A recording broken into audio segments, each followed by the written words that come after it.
Hello YouTube, I will be giving you a Ryze gameplay today.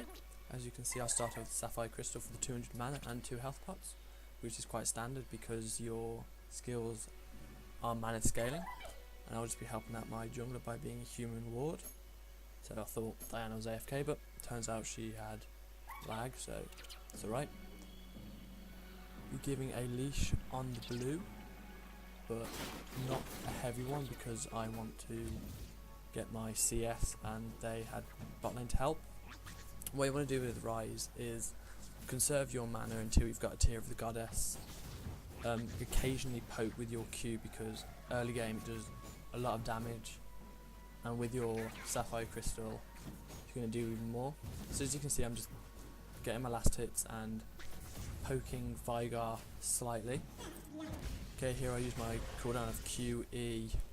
Try to use my other Q, but I'm out of range. Here Vigar flashes out of Diana's Q and she's chasing her down, and just to secure the kill I will flash over the wall and Q him because I wasn't sure if Diana would hit with her Q, and seeing that it's a target ability my Q is, I just easily got the kill, and that will cause me to snowball quite hard in the upcoming fights against Vigar, so I just go back, buy my tier, boots, wards and some health pots. Okay, now that you've got the Tear of Goddess, you can start spamming your abilities because it'll charge your tier up, which is quite strong late game when you upgrade it.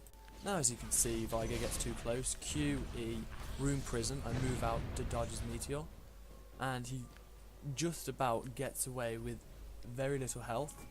But as you can see, what you want to do is use your Q, E, auto attack, and then your Q should be off cooldown again. Now the next fight, Mokai comes to gank me but on really low health, so I just use my combo. My auto attack just picks him up, which is really nice. Diana was there just to help me in case something went out of hand. Go back and buy another mana crystal and still have that ward for later use. Now with 2 kills under my belt, I am sure to kill Vigar in a 1v1 situation because Ryze's burst is just ridiculous, and having the cooldown reduction on his Q and in my masteries is extremely helpful. Now here I go in again with my Q open up, use my Rune Prism, E. I don't see why he was staying there, he had no chance, he ignites me, so that's wasted his ignite, and yeah, attempt to sit down because no way is he messing with me.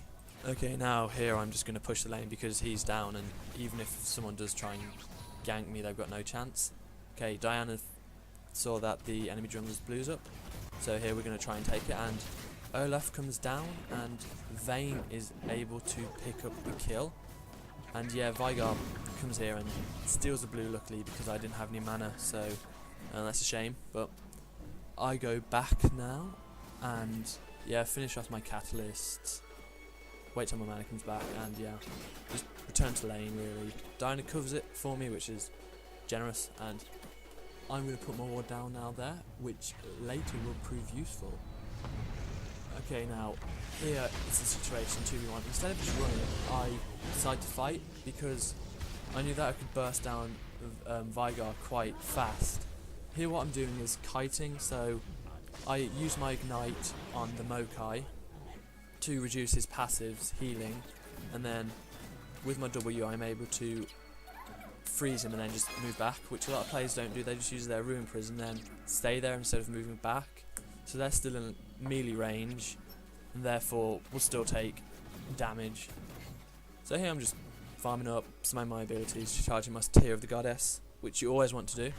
So now Vigar, once again, too close, full combo, dead. No one's going to ask any questions because that is just too strong. As you can see, I'm maxing out my Q first because that's the main ability you use for damage, and it's cooldown reduction. Now here, because I'm a ward, we see Mokai, and I don't know if he's watched somewhere else or disconnected because he just went down in an instant. Me and Diana just pick up the quick kill. Now I'm just pushing up the tower farming, and yeah, I'm just farming, hitting the tower, and yeah, I back off as Olaf just use poke him a bit, but as you can see I didn't want to dive him at that point.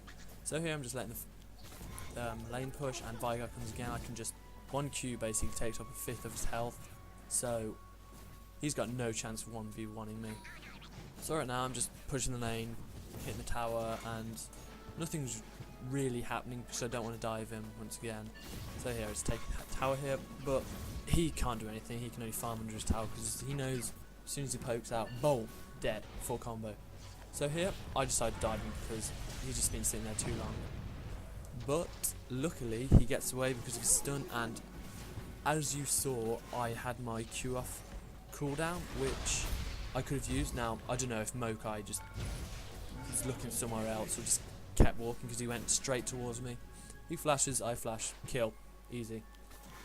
Now, I am on 8 kills, and that's GG right there, because Fed Ryze is instant win, pretty much, because late game he becomes even stronger with his Rod of Aegis, his upgraded tier, because single target abilities do double the damage, so his Q and his E, boom, dead. So just pushing the lane, taking tower, and as you can see, I've been pretty much focusing on my lane all game. I haven't been roaming because, to be honest, Veigar's feeding me, so why should I go somewhere else to feed? So they picked the kill top, and I am able to get my Rod of Aegis. What I maybe should have done here is bought Home Guard, because as you can see, that's the second I've just been waiting for mana, and I could have just instantly got it back. So see my blues up, take it, because more cooldown reduction is just insane on Ryze. Now, me and Diana wait, see that Veigar's there. He gets a nice stun off on me, and yeah, we don't know where he's gone, so I just go back to my lane, pick up some minions, charge my tier, get the CS, because I need some money for my upgraded tier. Now we find him here, and Q, and he flashes, stuns both me and Diana, so Cogmos and Vayne are able to pick up the kill, and my Rune Prison just about picks up the Mokai, but I should have left that to my teammates because I'm fed already. So here we're just hitting the tower, and Sona knows we'll dive her, so she's just backing off, because as soon as she's caught in that Rune Prison, she's just dead. So we're just here to get the tower, and I'm just spamming my abilities because I can. Right now I was about to go back to buy myself the upgraded tier, but as you see, there's still quite a few enemies around. So here I don't actually know what I'm doing. I'm kind of just wandering around trying to not get caught off guard, and then Nidalee lands a spear, and then team fight breaks out. So I focus Sona first, get a Q, and then pop my ultimate. I think I ignite Mokai, and we secure 2 kills for nothing, and Vayne gets lucky and kills Sona, but unfortunately gets killed by the tower hit. So we're chasing Olaf, but then I think, nah, there's no point because slow, and we just run back to base. So we give it a chase, and here we're just hitting the tower. Olaf can't really do anything because 3 people there versus 1. He engages, we'll just take them out. Now I'll buy the Glacial Shroud because that gives me armor and also more mana, which you can later upgrade into the Iceborne Gauntlet or the Frozen Heart, so either's good. And I buy the Longsword to get into my upgraded tier, but that doesn't happen in this game. So here I'll just clear their blue quickly, clear the farm. As you can see, I've got a lot of CS this game because I've been denying Veigar any farm, and if you deny Veigar any farm, he can't do anything late game. So here I go after Sona because I knew Mokai would be killed by Cogmor's passive. As you can see, I got greedy there and used my Rune Prison first instead of my Q. So because of that, Sona's able to get away because I didn't do enough damage for my full combo, so we both waste flash there. Well, she didn't waste flash, she got away, but I didn't get anything out of it. So here, Nidalee's there, and I'm just gonna go and attack the tower. Here's Olaf comes, I just poke him a bit, Diana goes in full engage. Sona's there, I destroy the tower quickly so we don't have to worry about that, and then, yeah, focus Sona, Olaf slow, turn on him, and Veigar gets lucky because the game ends. So thank you for watching, and please subscribe.